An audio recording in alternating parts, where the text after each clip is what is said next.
Hello बच्चों, alert online institute के YouTube channel पर आपका स्वागत है। दोस्तों, आज हम लोग पढ़ेंगे कक्षा 12 का टॉपिक है कूलॉम का नियम।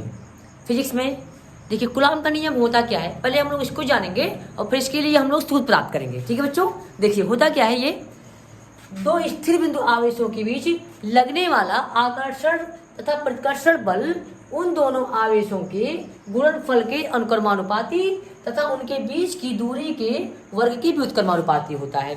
ठीक है, ये कूलॉम का नियम है बच्चों। ठीक है, अब देखिए इसको हम लोग समझते हैं।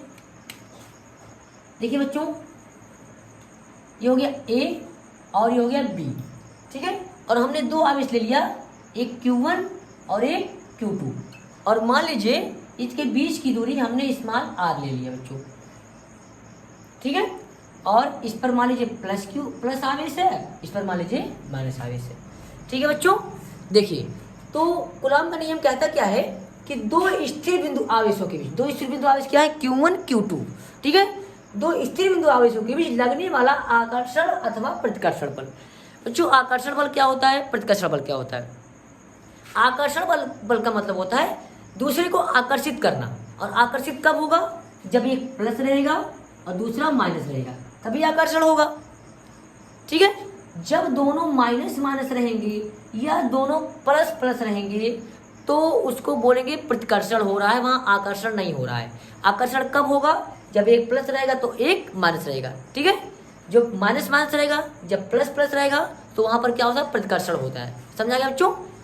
तो जब भी माइनस प्लस रहेगा तो वहां पर क्या होगा, आकर्षण होगा। क्या होगा, आकर्षण होगा। ठीक है, जैसे लड़का लड़का का शादी नहीं होता है, लड़का लड़की का शादी होता है। ठीक है, उसी तरीके से प्लस माइनस। ठीक है, समझ गया बच्चों? देखिए अब होता क्या है यहाँ पर कि कूलॉम का नियम क्या है, दो स्थिर बिंदु आवेशों के बीच लगने वाला आकर्षण अथवा प्रतिकर्षण बल, यानी इससे हमें बल की गणना की जाएगी, इससे हम बल ज्ञात करेंगे। ठीक है, आकर्षण अथवा प्रतिकर्षण बल इन दोनों आवेशों के गुणनफल के अनुक्रमानुपाती होता है। इन दोनों आवेश Q1 Q2 के क्या होता है, अनुक्रमानुपाती होता है, यानी अनुक्रमानुपाती Q1 Q2। ठीक है बच्चों, जो बल होता है Q1 Q2 को क्या होता है, अनुक्रमानुपाती होता है। इसको समीकरण नंबर 1। ठीक है बच्चों, फिर कह रहा है कि उन दोनों आवेशों के गुणनफल के अनुक्रमानुपाती और उनके बीच की दूरी के वर्ग। देखिए बच्चों, बीच की दूरी क्या है, r। बीच की दूरी r के वर्ग के व्युत्क्रमानुपाती होता है। देखिए r का उल्टा क्या हो जाएगा, r का व्युत्क्रम क्या हो जाएगा, 1/r। ठीक है, तो यानी अगर यहाँ पर स्क्वायर है तो यहाँ भी स्क्वायर हो जाए। ठीक है बच्चों, यानी जो बल होता है वह बीच की दूरी के वर्ग के व्युत्क्रमानुपाती, मतलब उल्टा होता है। तो r का उल्टा 1/r हो जाएगा, तो यहाँ पर क्या हो जाएगा, 1/r स्क्वायर। ठीक है बच्चों, समीकरण नंबर 2।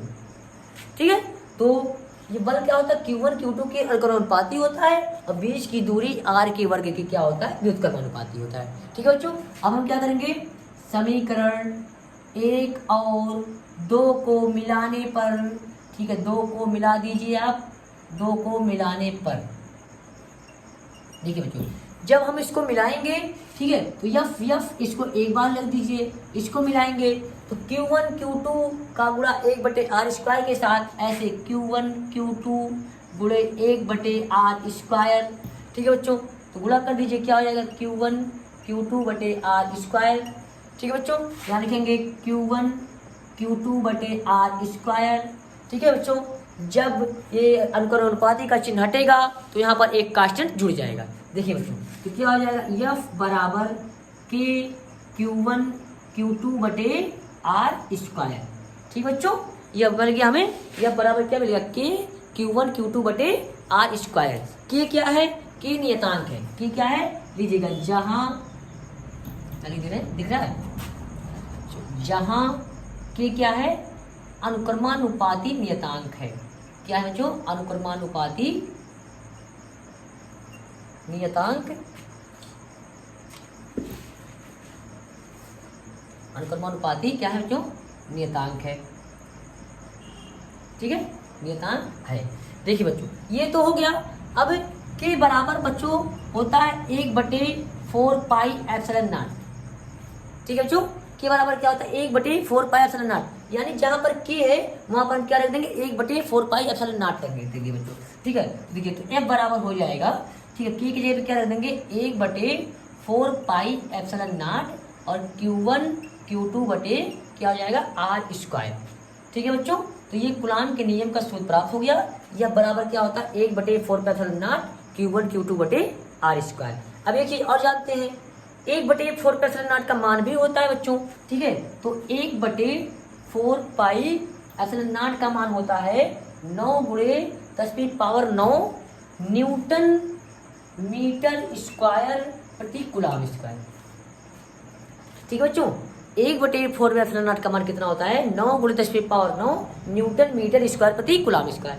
इसका मतलब क्या हो कि जहां पर 1 बटे 4 पाई एप्सिलॉन नॉट है वहां पर हम 9 गुणे 10⁻9 लिख सकते हैं। ठीक है, देखिए यहाँ पर एप्सिलॉन नॉट क्या है, एप्सिलॉन नॉट है बच्चों निर्वात की विद्युतशीलता।